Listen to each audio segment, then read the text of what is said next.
This is part 2 from chapter 17 because an alarm cut me off. Did you know one of them carried all of Judica's bundles when he saw she was holding the baby? Rochelle interrupted her own chattering and looked sympathetically at Isabel's impassive face. Please cheer up, she pleaded. We're going to be safe and we're going to be together. Don't you always say that's the most important thing? Isabel could not bring herself to answer. Yes, she did think that was important. If she did not, she wouldn't have chosen to join the group when they left the Valk. But there was something else in her life that was more important. She had to find her family. She knew now more than ever before how much she missed them. Why couldn't they make it to Amsterdam together so that she could reach her dream without giving up the closeness she had just found? It is like my silver comb, she thought. If I wore one and not the other, I would be out of balance.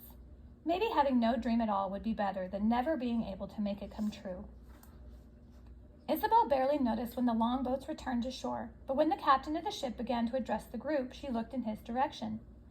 The 4 Jewish men moved off with him, apparently to discuss the passage arrangements. Davy flopped down on the sand and stretched his long, lanky body. He groaned loudly. I'm so tired from carrying the baggage, he complained. I can't move another muscle. It's a good thing we left your trunks on the Valk, Rochelle, or we would have never made it to the beach in less than a week.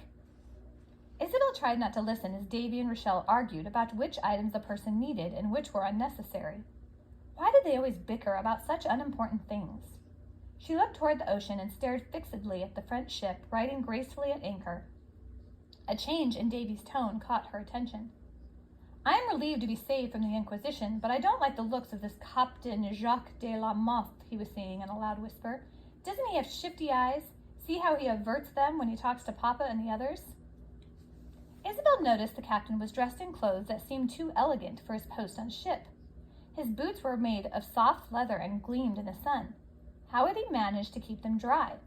He wore a ruffled white shirt, and a fine cape flowed from his shoulders almost to his knees.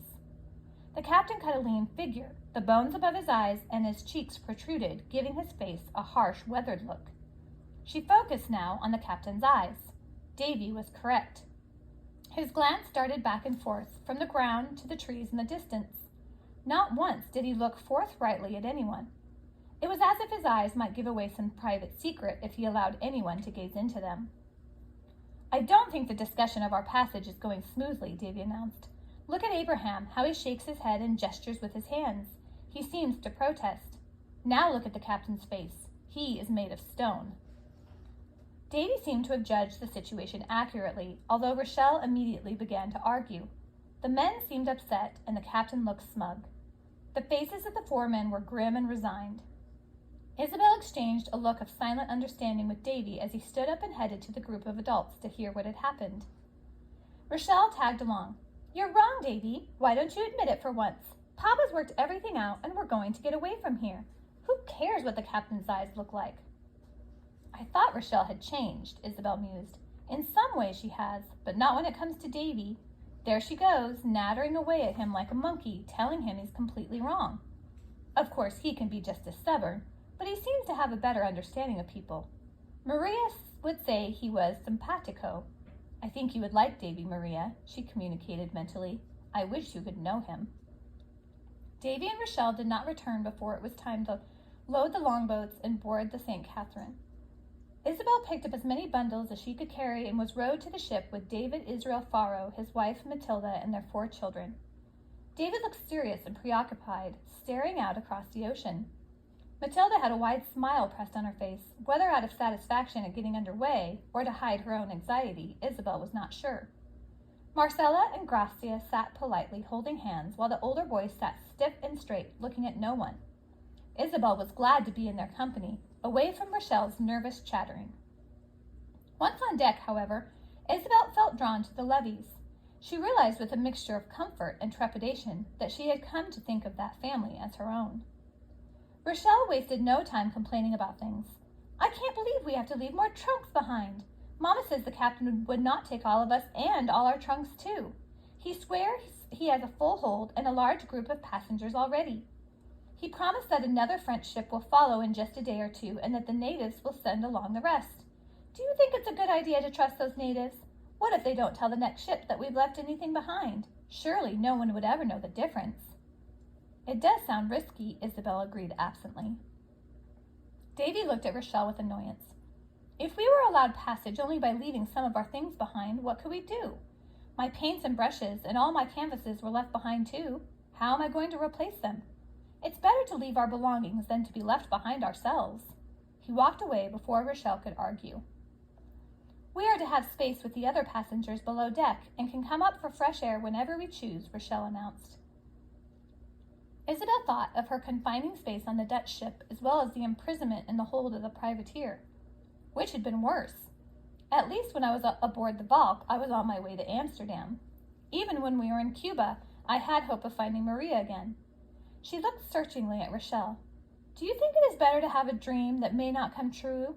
Or is it better to not have any dreams at all? Rochelle thought for a moment. Do you mean big, important dreams, or just little wishes? She asked. Isabel was disappointed at the response. Perhaps she doesn't have any special dreams, at least not like mine. Never mind, she said. She did not think she could explain what she meant to Rochelle. It was a silly question. Paulo made his way toward the girls, his face bright and eager. He stood in front of Isabel and reached his hand toward her. He was holding something. It's my Bible, she exclaimed. I forgot you had it. The boys smiled proudly. Can we start our reading lessons again? Rochelle asked. I don't know, Isabel said. She felt no more interest in reading or in planning for the future. Perhaps she thought smaller dreams are best. Maybe making the most of each day is all I can hope for. Maybe that's enough, at least for now. She looked into Paulo's eager face.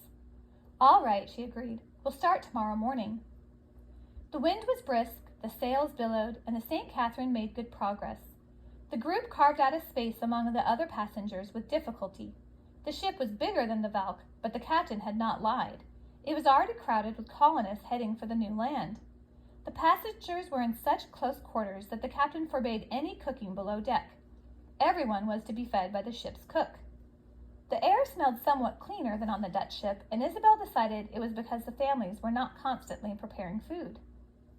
Isabel and Rochelle settled down to sleep next to each other, and Isabel tucked her Bible safely under her folded dress. Well, Maria, you told me it would keep me company when I was lonely. I didn't believe you then, but I do now. It has brought me closer to Paulo and even to Rochelle. If I didn't have it, I couldn't teach the children to read. Maria Levy came to tuck them in and kiss them good night. It was a ritual that had become important to Isabel with each passing day. At first, she felt uncertain of her right to be treated as part of the family and was worried about Rochelle's jealousy. But as the practice had developed into a routine, Rochelle accepted it and Isabel came to depend on it. No matter what happened during the day, she knew she could look forward to that comforting ending. It was warm in the passenger quarters, but Maria squatted down next to Isabel and fussed at the blankets for a few moments before speaking in a barely audible voice. I know you are troubled, child. The lanterns on the beams overhead flickered and their reflection glowed in Maria's eyes. We will still be a long way from our destination, but at least we know where we are headed and we have reason to believe that everything will turn out right in the end. She smiled. Won't the privateers be surprised to see that their bounty money has sailed over the horizon? Isabel remembered that Maria had said she was not totally without hope.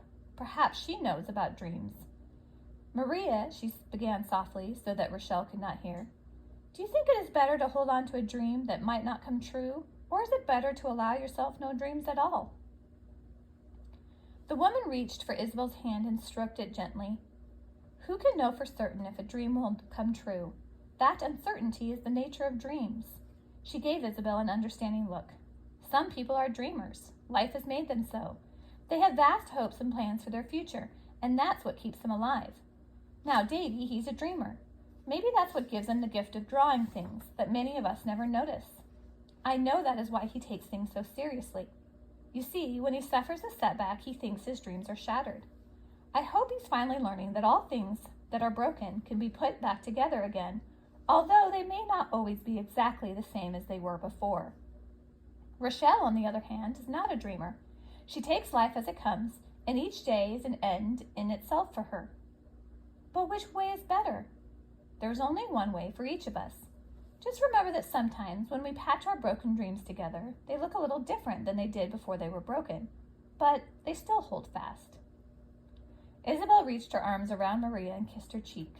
The ship rocked gently on the waves, lulling Isabel into sleepiness. Maria smoothed Isabel's hair and kissed her forehead. Isabel did not even notice when she moved away, for in a moment she was asleep.